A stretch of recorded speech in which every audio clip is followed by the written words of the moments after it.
আমরা সবাই সুখী হতে চাই, কিন্তু বাস্তবে সুখ জিনিসটা কি বা তার পরিমাপ আমরা কিভাবে করব, বা প্রকৃতপক্ষে কোন মানুষ সুখী?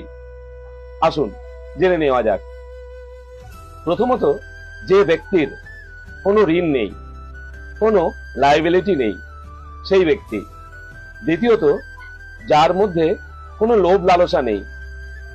তৃতীয়ত, যিনি শাক ভাতেও সন্তুষ্ট, বা যিনি অল্পতেই সন্তুষ্ট, যিনি নিজের চাহিদা অনুযায়ী চলেন না, যিনি নিজের প্রয়োজন অনুযায়ী চলেন। আর 4 নম্বর, যিনি ভগবানের প্রতি নিষ্ঠা, শ্রদ্ধা, ভক্তি রাখেন।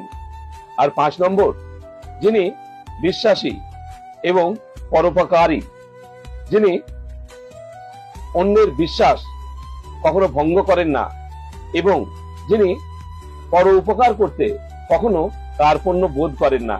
তার মধ্যে একটা শক্তি, একটা আনন্দ সব সময় কাজ করে। আর 6 নম্বর, যিনি অন্যের সুখ দেখে সুখী হন এবং অন্যের দুঃখ দেখে কষ্ট অনুভব করেন। আর 7 নম্বর, যার মধ্যে কোনো ধরনের হিংসা নেই।